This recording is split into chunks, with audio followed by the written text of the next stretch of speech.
Hello student, welcome to the Integrity Career Academy. और session शुरुआत करने से पहले सभी को जय श्री कृष्णा।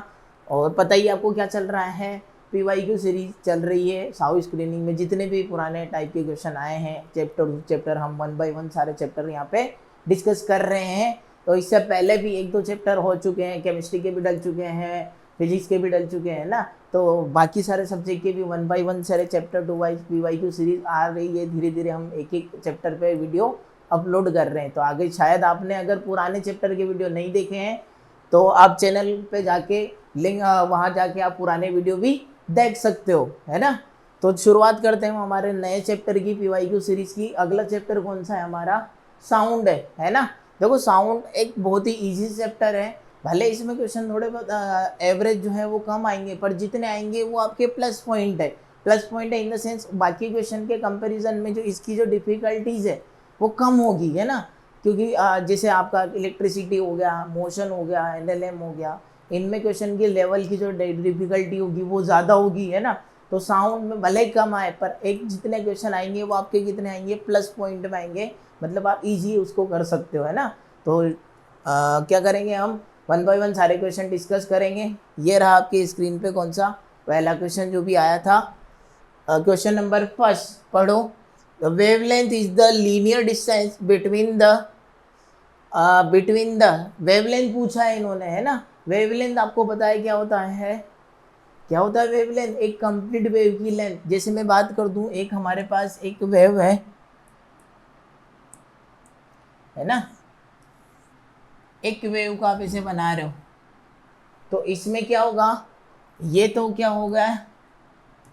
क्रस्ट, और ये ट्रफ होगा, है ना। एक क्रस्ट होता है और एक क्या होता है? ट्रफ होता है। ये हो गया क्या? ट्रफ।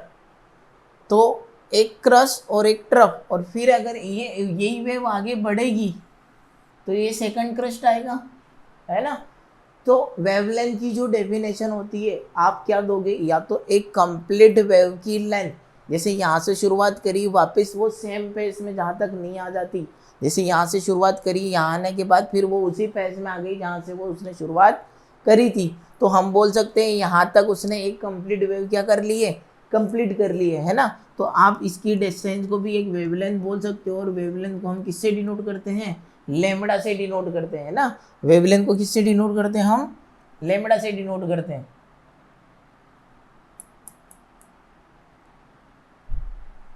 है ना। तो क्या एक कंप्लीट वेव दे रखा है क्या यहाँ पे? नहीं, है ना।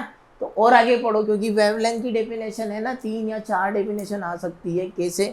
2 कंसेक्यूटिव क्रस्ट। अगर देखो यहाँ से यहाँ तक की डिस्टेंस, 2 कंसेक्यूटिव ट्रफ के बीच की डिस्टेंस, क्रस्ट के बीच की डिस्टेंस को भी आप क्या बोलोगे? वेवलेंथ। तो वैसे अगर मैं बोलूँ 2 कंसेक्यूटिव ट्रफ, अगर एक ट्रफ यहाँ आ रहा है, दूसरा ट्रफ ये नीचे नीचे जाने के बाद वो जो आएगा, तो 2 कंसेक्यूटिव, जो एक के बाद जब दूसरा आ रहा है, ऐसा नहीं कि पहला आ गया और तीसरे वाले ट्रफ को ले रहे हो, या पहले क्रस्ट को ले लिया और थर्ड वाले क्रस्ट को ले रहे हो, है ना। नहीं, कंसेक्यूटिव, इसके बाद जस्ट नेक्स्ट बाद आने वाला क्रस्ट, है ना।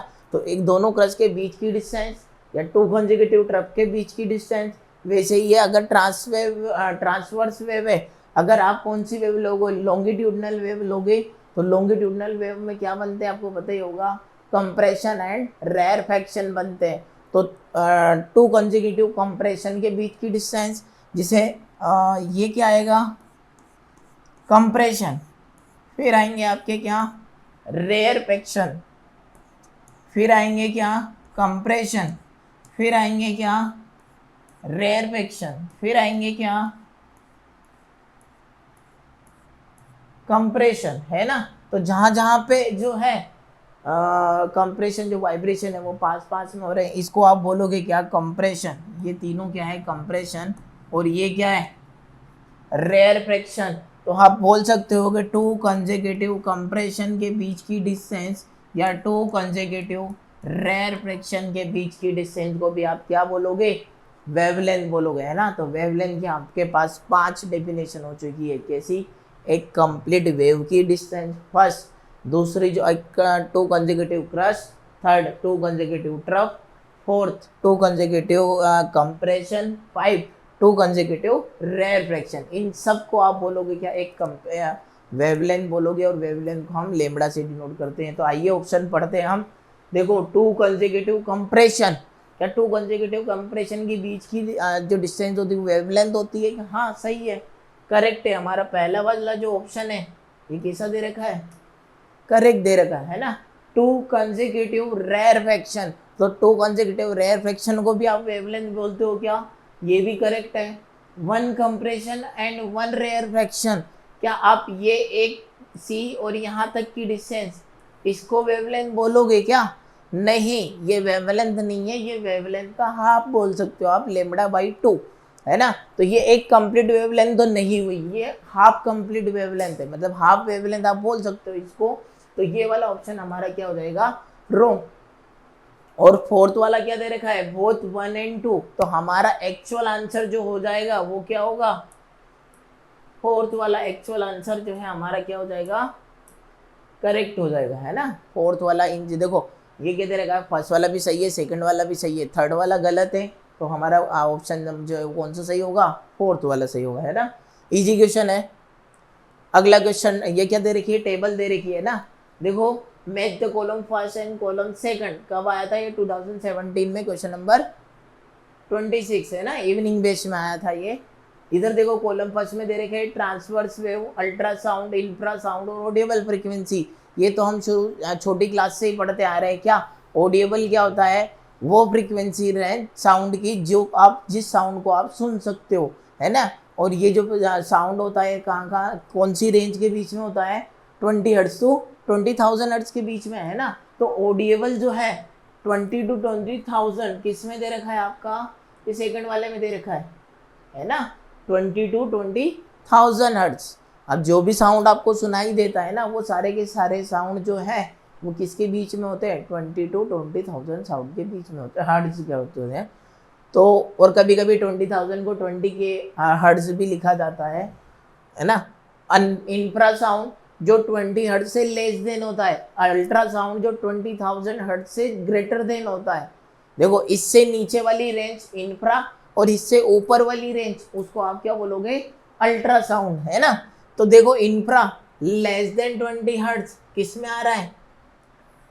ये इसमें आ रहा है ना। अल्ट्रासाउंड, अल्ट्रासाउंड क्या होगा? Greater than frequency greater than 20,000 hertz, है ना। अब बचा है हमारा ट्रांसवर्स वेव। ट्रांसवर्स वेव क्या होगा? प्रोड्यूस इन स्ट्रिंग, मतलब ट्रांसवर्स वेव दो टाइप की वेव होती है। देखो एक ट्रांसवर्स वेव होती है, एक लॉन्गिट्यूडनल वेव होती है। दोनों में डिफरेंस क्या होता है? देखो आप स्ट्रिंग देखिए ना, वो ऐसे ऐसे चलती है। हाँ ये वाली वेव जो है ये कौन सी है? Transverse wave. जैसे रस्सी को आप ऐसे हिलाते हो तो वो ऐसे ऐसे वाइब्रेट करते हुए क्या जाती है? चली जाती है ना। अगर पानी देखो, पानी भी ऐसे क्या करता है? चलता है ना। पानी फ्लो करता है तो वो ऐसे चलता है ना। तो जब जो एक तो इनकी डायरेक्शन ऐसे पानी आगे चल रहा है तो ये प्रोपोगेशन ऑफ डायरेक्शन, और इनके पार्टिकल का वाइब्रेशन कैसे हो रहा है? अपवर्ड एंड डाउनवर्ड हो रहा है ना, एक बार ऊपर एक बार नीचे।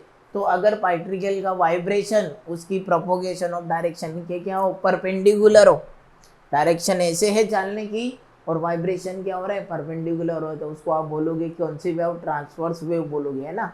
और अगर जो है जैसे मैं बात करूँ तो किसकी? स्प्रिंग की, है ना। स्प्रिंग में जैसे आप क्या करोगे तो वो उसी डायरेक्शन में क्या होता है? वाइब्रेट करता रहता है ना। जैसे लाइट हो गया, ये लाइट तो क्या, लाइट तो दोनों ड्यूअल नेचर फॉलो करती है, तो हम उसको कंफर्म नहीं बोल सकते। जैसे स्प्रिंग हो गया, है ना। स्प्रिंग में क्या होता है? वो वाइब्रेट करती रहती है, वाइब्रेट करेगी तो मतलब क्या होगा?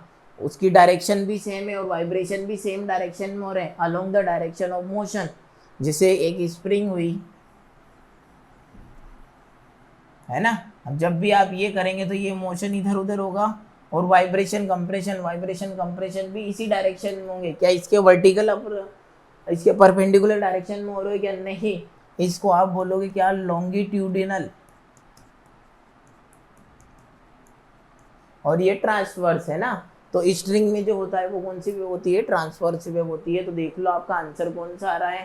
देखो बी में आ रहा है कौन सा? फोर्थ। बी में आ रहा है 4, है ना। तो बी में 4 तो एक ही ऑप्शन में है, वैसे ही रॉन्ग हो गया ये। तो हमारा आंसर कौन सा है? सेकंड। और चेक कर लेते हैं। ए में थर्ड आ रहा है, ए में सही है, और सी में कितना आ रहा है फर्स्ट, सी में सही है, डी में कितना आ रहा है सेकंड। तो हमारा ऑप्शन नंबर 2 वाला जो है वो क्या हो जाएगा, करेक्ट हो जाएगा, है ना। अगला क्वेश्चन देखो, the speed of sound in vacuum is equal to, है ना, वैक्यूम में पूछा है, तो आप मुझे बताओ साउंड कौन सी वेव है, इलेक्ट्रोमैग्नेटिक वेव है या मैकेनिकल वेव है ना। तो साउंड क्लियरली पता है हमारे पास जो है वो मैकेनिकल वेव है। मैकेनिकल वेव का मतलब ये होता है जिसको ट्रेवल करने के लिए क्या होती है, मीडियम की रिक्वायरमेंट होती है ना, मीडियम की रिक्वायरमेंट होती है, तो उसको आप बोलोगे मैकेनिकल। अगर जिसको मीडियम की रिक्वायरमेंट होती है वो वैक्यूम में ट्रेवल कर ही नहीं सकता, क्योंकि वहाँ पे कोई मीडियम होता ही नहीं है ना। तो साउंड मैकेनिकल वेव है, और मैकेनिकल वेव है तो वैक्यूम में उसकी स्पीड बिल्कुल जीरो होगी, है ना। आंसर क्या है आपका, जीरो, है ना। वैसे अगर स्पेस में चले जाओ आप, जहाँ बिल्कुल वैक्यूम होता है, वहाँ कोई अगर एक्सप्लोजन वगैरह ऐसी कुछ चीज़ हो रही है तो आपको साउंड कुछ भी सुनाई नहीं देगा, है ना, क्योंकि आप वहाँ पे मीडियम नहीं है। तो वैक्यूम में वैसे ही क्या हो जाएगा, स्पीड जीरो हो जाएगी। अगला क्वेश्चन पढ़ो, ए चाइल्ड शाउटेड हेलो, एक बच्चे ने क्या करा, शाउट करा है, कैसे, हेलो, है ना, ऐसे चिल्लाया है वो। ए Cliff and hear the echo after some time if the speed of sound is taken as 332 metre पर सेकंड, है ना। पहले तो इको क्या होता है, आप इको पॉइंट कहीं घूमने पहाड़ों पे कहीं ऐसे घूमने गए होंगे दोस्तों के साथ, तो वहाँ पे जैसे कुछ भी चिल्लाते हो आप, तो राहुल, तो वहाँ से फिर से वापस आवाज़ आती है, राहुल राहुल राहुल, ऐसे चिल्लाता है वो, है ना। तो सेम साउंड वापस अगर रिपीट होता है ना, तो वो साउंड अगर वापस रिपीट हो रहा है, सुनने में आ रहा है, तो वो क्या होगा, इको, है ना। We hear same sound again and again, उसको आप बोलोगे क्या, इको, है ना। सेम साउंड का बार बार सुनाई देना। तो मूवी वगैरह में भी देखा होगा आपने, है ना, कपल वगैरह घूमने जाते हैं तो एक दूसरे को नाम चिल्लाते हैं, वो हमें ऐसा नहीं करना है। तो हमें तो यही वाली चीज़ समझनी है, इको होता क्या है ना। इको का मतलब सेम साउंड वापस सुनाई दे रहा है ना। अब उस बात पे ध्यान मत दो। तो इको आ गया, है ना, साउंड जैसे क्लिप पे वहाँ पे पहाड़ों पे आप चिल्ला रहे हो, तो वो जैसे भी सामने वाली सरफेस पे, पहले तो ये कौन से प्रिंसिपल पे वर्क करता है, रिफ्लेक्शन ऑफ साउंड पे, क्योंकि वो वहाँ से साउंड टच करेगा, टच करने के बाद वापस हमारे पास आएगा, है ना। तो अगर कोई चाइल्ड है ना, अभी ये हमारा चाइल्ड है भाई साहब, अच्छा दिख रहा है क्या, है ना। चलो इसको थोड़ा सा और हम खूबसूरत बना देते हैं, और ये एक क्लिप है ना। अब पूछ रहा है ये, अगर साउंड की स्पीड यहाँ से इसने जो है चिल्लाया क्या, हेलो वर्ड चिल्लाया ना, तो जैसे ये वर्ड कहाँ जाएगा, यहाँ से स्ट्राइक करेगा, है ना। ये हेलो वर्ड यहाँ से स्ट्राइक करेगा, और स्ट्राइक करने के बाद वापिस इसके कानों में आएगी आवाज़, है ना, वापिस इसके कानों में आवाज़ आएगी। तो सपोज करो अगर इन दोनों के बीच की डिस्टेंस आप क्या ले रहे हो, इन दोनों के बीच की डिस्टेंस अगर डी ले मान रहे हो आप, क्या मान रहे हो आप, डी मान रहे हो, है ना। तो एक बार साउंड डी डिस्टेंस चला और फिर वापस रिफ्लेक्ट करने के बाद डी डिस्टेंस आया, और साउंड की स्पीड कितनी दे रखी है, 332 मीटर पर सेकंड। तो आपको टाइम बताना है कि उसको जैसे उसने चिल्लाया ना, तो उसके कितने टाइम बाद उसके पास साउंड आ जाएगा, है ना। तो स्पीड क्या होता है, डिस्टेंस अपॉन टाइम। स्पीड कितनी दे रखी है, 332, डिस्टेंस देखो कितनी चला, डी डिस्टेंस गया और डी डिस्टेंस आया, तो दोनों के बीच की डिस्टेंस दे रखी है, क्या है यहाँ पे 664, है ना, कितनी दे रखी है 664। तो 664 गया और 664 वापस आया, तो मल्टीप्लाई बाई 2 कर दूँ क्या मैं, है ना। और टाइम आपको निकालना है, तो टाइम की वैल्यू आएगी 664 इंटू 2 डिवाइडेड बाई 332, है ना। ये पूरा टर्म कितनी बार जा रहा है, 2 बार, और 2 इंटू 2 कितना आएगा आपका 4 सेकंड, है ना। अगर वो हेलो वर्ड चिल्ला रहा है तो वापस यहाँ से रिफ्लेक्ट करने के बाद वो कितने टाइम के बाद उसको सुनाई देगा, 4 सेकंड के बाद उसको हेलो वर्ड जो है वो सुनाई देगा, वही इसका क्या होगा, इको होगा, है ना, वही इसका इको होगा। तो ऑप्शन नंबर 2 आपका आंसर है। Assertion and reason. Next question, sound can not travel through vacuum, sound vacuum में ट्रेवल नहीं करेगा। ये तो अभी हम बढ़ के आ चुके हैं, क्योंकि साउंड की स्पीड वैक्यूम में क्या होती है, बिल्कुल जीरो होती है भाई, तो है ना, क्योंकि साउंड कैसी वेव थी, मैकेनिकल वेव थी, है ना। दूसरे sound wave is an electromagnetic wave बता रहा है, ये तो साउंड मैकेनिक इलेक्ट्रोमैग्नेटिक वेव थोड़ी है, तो ये तो क्या हो गया, फॉल्स, है ना। Sound can not travel through vacuum, ये हो गया करेक्ट, है ना, वैक्यूम में ट्रेवल नहीं करता है, सही बात है। तो हमारा जो असर्शन जो है वो राइट है, और रीजन जो है वो क्या है, रोंग है। असर्शन ट्रू है और रीजन जो है फॉल्स है। असर्शन ट्रू और रीजन क्या आ रहा है, फॉल्स आ रहा है ना। तो कौन सा ऑप्शन आ रहा है, देखो जल्दी,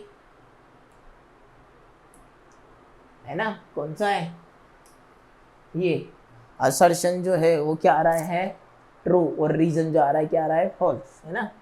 जल्दी पढ़ो।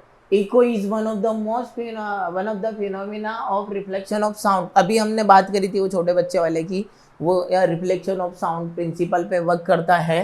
When we go to the mountain top and shout loudly, है ना, जब भी आप कहीं जोर से चिल्लाते हो तो we hear over oven sound, वही साउंड वापस रिपीट आता है। What should be the minimum distance, अगर उस इको सुनाई देने के लिए सबसे मिनिमम डिस्टेंस कितनी होनी चाहिए, तो वापस से हम वही एक उसी बच्चे को उठा के यहाँ ले आते हैं।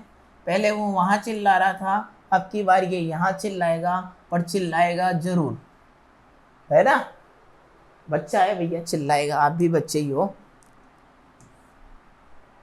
है ना।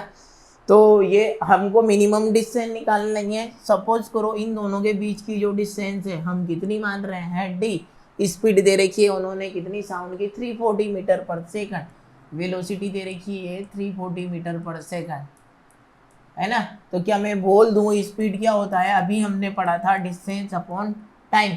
स्पीड है 340, डिस्टेंस देखो वो डी डिस्टेंस चला और डी डिस्टेंस वो वापिस आया। अब बात आती है टाइम की, अब टाइम आप रखोगे क्या, है ना। अब ये मिनिमम डिस्टेंस है, डी मिनिमम, तो टाइम भी आपको मिनिमम रखना पड़ेगा। मिनिमम ऐसा टाइम कौन सा है इको को सुनने के लिए, ताकि आप दो साउंड में डिफरेंशिएट कर पाओ, है ना। अगर मैं बोल रहा हूँ, दूसरा बच्चा कोई बोल रहा है, अगर दोनों के टाइम के बीच, दोनों के साउंड के बीच में टाइम गैप कितना होना चाहिए पता है क्या, 1/10 सेकंड, है ना, मतलब 0.1 सेकंड का गैप होना चाहिए। अगर 0.1 सेकंड के अंदर ही अगर दोनों साथ में बोल गए तो उन दोनों साउंड में आप डिफ्रेंशिएट नहीं कर पाओगे। जैसे दो प्ले रिकॉर्ड है वो साथ में चला दो आप, तो दोनों के कभी ये कभी वो, तो पूरी क्लियरली आवाज़ आप सुन नहीं पाओगे। अब बहुत सारे बच्चे एक साथ चिल्लाते हैं, तो किसी एक बच्चा जो डाउट पूछ रहा है या कुछ पूछना चाह रहा है, तो बाकी सारे बच्चे एक साथ चिल्लाने के चक्कर में उसकी आवाज़ नहीं आती है। क्यों, क्योंकि वो एक साथ सारे बच्चे चिल्लाते हैं, उनका टाइम गैप कितना होता है, 0.1 सेकंड के बीच में ही वो इतने सारे बच्चे बोल जाते हैं, तो 5-7 साउंड जो मिक्सअप हो जाता है, उसके चक्कर में आपको एक साउंड जो वो क्लियर सुनाई नहीं देता है। तो 0.1 सेकंड का गैप रखना चाहिए। इसका मतलब ये नहीं कि आप क्लास में 0.1 सेकंड के बाद चिल्लाओ, है ना, तो ऐसा नहीं है। मतलब 0.1 सेकंड का गैप होना चाहिए दो साउंड के बीच में डिफ्रेंशिएट करने में, है ना। कि सर ने बोल दिया अभी चिल्लाना तो है, 0.1 सेकंड के बाद चिल्लाएंगे, पहले नहीं चिल्लाएंगे, गलत बात है ना। तो 340 मीटर पर सेकंड। अब आपको मिनिमम रखना चाहिए, टी मिनिमम अभी मैंने बताया कितना है 2, डी मिनिमम टाइम जो है वो कितना है 0.1 सेकंड, है ना। ये कितना आ रहा है 340। अब देखो ये 340 इधर, ये 0.1 इधर मल्टीप्लाई में आएगा, तो 2D मिनिमम कितना आएगा, ये 340, है ना, 34। और डी मिनिमम की जो वैल्यू है वो कितना आना चाहिए 17 मीटर, है ना, कितना आना चाहिए 17 मीटर, है ना। 0.1 सेकंड से जो है वो ज़्यादा गैप होनी चाहिए।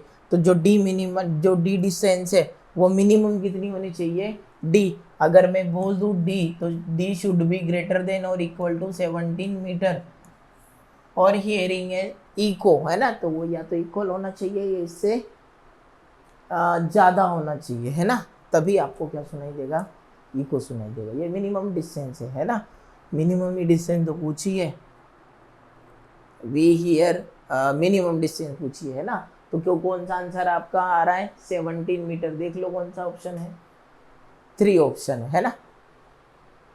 अगला क्वेश्चन देखो, असर्शन रीजन पे है, और rainy day sound travel slower then a dry day when moisture present in air the air density decrease. ये बात तो सही है ना। जैसे रेनी डे में क्या हो जाते हैं, वाटर वेपर आ जाते हैं, वाटर वेपर की वजह से वो डेंसिटी क्या हो जाती है, कम हो जाती है। अब हमको ये पता करना है डेंसिटी कम होने से, ये रीजन जो है ये करेक्ट है ना। अब हमको ये पता करना है कि डेंसिटी कम होने से क्या साउंड भी कम होता है क्या, तो साउंड जो डिपेंड करता है वेलोसिटी ऑफ साउंड वो यूनिवर्सली प्रोपोर्शनल होती है स्क्वायर रूट ऑफ डेंसिटी, मतलब डेंसिटी कम तो साउंड की स्पीड ज़्यादा, है ना। तो ये तो पता है हमें रेनी सीजन में जो है वो क्या हो जाता है, डेंसिटी कम हो जाती है ना। अब डेंसिटी कम हो गई तो क्लियरली पता है साउंड फास्ट ट्रेवल करेगा, है ना।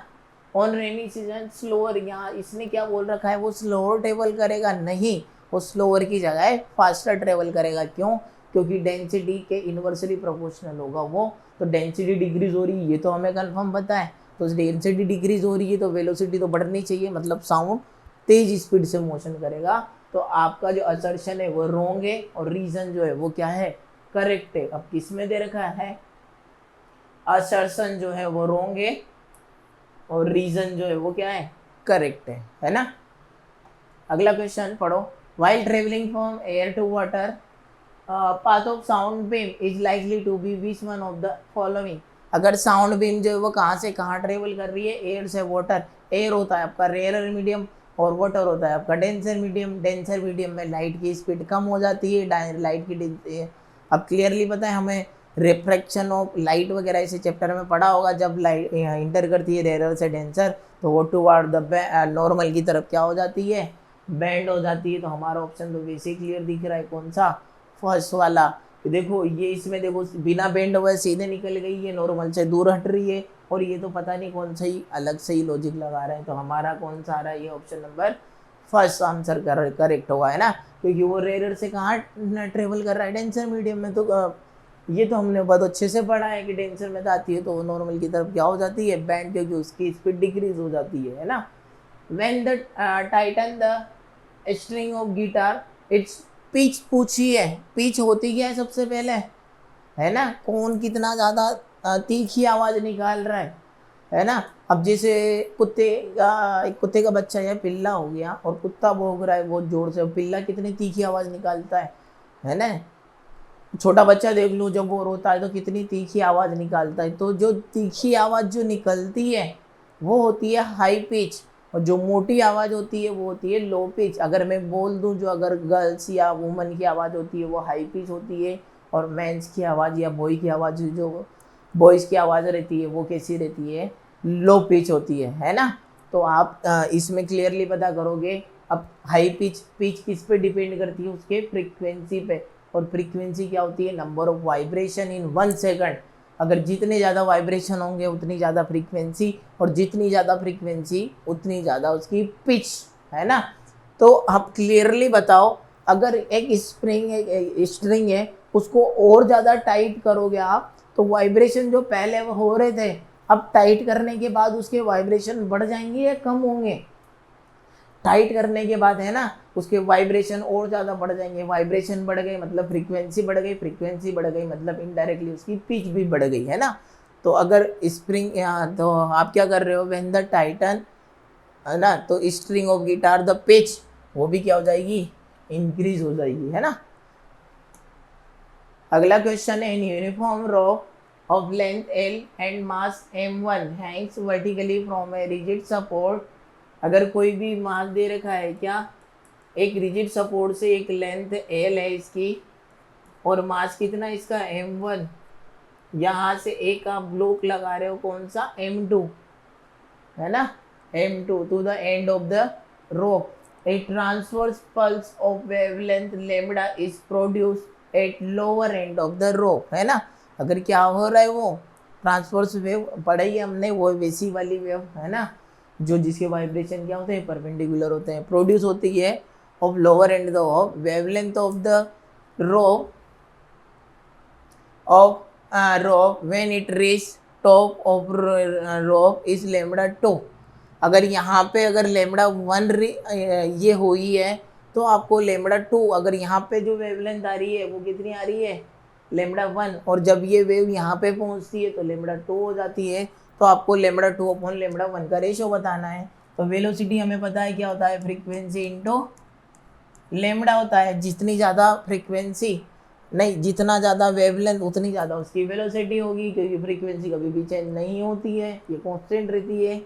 तो वेवलेंथ ज़्यादा मतलब वेलोसिटी ज़्यादा, और वेलोसिटी को आप कैसे लिखोगे, टेंशन डायरेक्टली ना, टेंशन अपॉन वी म्यू होता है, तो म्यू भी कांस्टेंट रहेगा, है ना। तो आप इसको ऐसा लिख सकते हो क्या, v1 upon v2 is equal to lambda 1 upon lambda 2 is equal to t1 upon t2। t1 क्या t1 क्या है, t1 t2 क्या टेंशन है, टेंशन मतलब उस रस्सी में कितनी टेंशन आ रही है ना। और इसमें देखो अब हमें लेमड़ा 2 अपॉन लेमड़ा 1 निकालना है ना। तो लेमड़ा 2 अपॉन लेमड़ा 1 आप निकालोगे क्या, टेंशन 2 अपॉन टेंशन 1, है ना। टेंशन 2 टेंशन 1 कैसे निकालोगे, देखो अगर यहाँ पे बात कर रहे हैं, यहाँ पे हम बात कर रहे हैं कितना टेंशन 1 लग रहा है, यहाँ पे कितना लग रहा है टेंशन 2 लग रहा है ना। अब थोड़ा सा वो लगाते हैं हम, कौन सा, लॉज ऑफ मोशन। अब देखो इस पे कौन सा वेट नीचे लग रहा है, तो हम ये बोल सकता हूँ क्या, इसमें जो वेट लग रहा है वो m2g लग रहा है ना। अभी इस पे कितना वेट लग रहा है, m2g लग रहा है ना। तो क्या मैं बोल सकता हूँ क्या, t1 इज इक्वल टू क्या होगा, m2g, है ना। अगर वैसे अगर t2 की बात करें, इस रस्सी में जो टेंशन आ रहा है ऊपर, है ना, तो टेंशन जो लग रहा है वो कितना लग रहा है, टोटल मास कितना होगा, रस्सी का मास और इसका मास, है ना। अब इस टोटल मास कितना होगा, m1 प्लस m2g। तो इसको आप क्या लिखोगे, m1 plus m2 into g, है ना। इसको क्या लिखोगे आप, m1 प्लस m2g। टोटल जो मास है वो कितना हो गया, अब की बार m1 प्लस m2 इंटू जी, है ना। और रख दो वैल्यू यहाँ पे, t2 की जगह क्या रखोगे आप, m1 plus m2 into ji divided by m2 जी से जी क्या हो गया, कैंसिल हो गया। तो हमारा आंसर आएगा m1 plus m2 divided by m2, है ना। तो m1 plus m2 divided by m2 आपका ऑप्शन नंबर 4 जो है वो करेक्ट हो जाएगा। ऑप्शन नंबर 4 आपका क्या हो जाएगा, करेक्ट आंसर हो जाएगा, है ना। कोई बड़ी बात नहीं है, क्या करना है, देखो लॉज ऑफ मोशन में लगता है ना, जितना फोर्स टेंशन ऊपर लग रहा है वो उसके बराबर होगा, क्योंकि आप बाहर जितने भी फोर्स लग रहे हैं उसको आप क्या मान लो, कांस्टेंट मान लो, एक्सटर्नल अनबैलेंस फोर्स जो है ना। अब उसमें देखो आप t1 और t1 इज इक्वल टू आप क्या लोगे, m2g, दोनों बैलेंस कर दो आप इसको। और ऊपर जो है, अब ये जो रस्सी है ये मासलेस नहीं है ना, रस्सी का खुद का भी मास है m1। अगर ये मासलेस होती तो t1 is equal to t2 होता, है ना। अगर रस्सी मासलेस होती तो t1 is equal to t2 हो जाता, पर रस्सी का खुद का मास m1 है, तो m1 और प्लस इसका मास, ये दोनों का वेट किधर लग रहा है, नीचे की तरफ। तो m1 प्लस m2 इंटू जी, और m1 m2g इसका लग रहा है, तो आप रख दो वैल्यू, जी से जी गया, m1 plus m2 plus upon m2। अगला है क्या, नहीं, ये आपके साउंड के चैप्टर के जितने भी क्वेश्चन थे यहाँ पे डिस्कस हो चुके हैं, है ना। तो 1 बाय 1 हम ऐसे और भी चैप्टर लाते रहेंगे, अच्छे से प्रैक्टिस करते रहिएगा। हमारी तरफ से भी कुछ ना कुछ हेल्प की जा रही है। आपके सारे प्रीवियस ईयर के क्वेश्चन की हम वीडियो 1 बाय 1 ला रहे हैं। आपकी रिस्पॉन्स भी बस इतनी सी बनती है, अच्छे से प्रैक्टिस करो और नंबर ऑफ क्वेश्चन है जितने लगाना है उतने लगाओ, है ना। Thank you.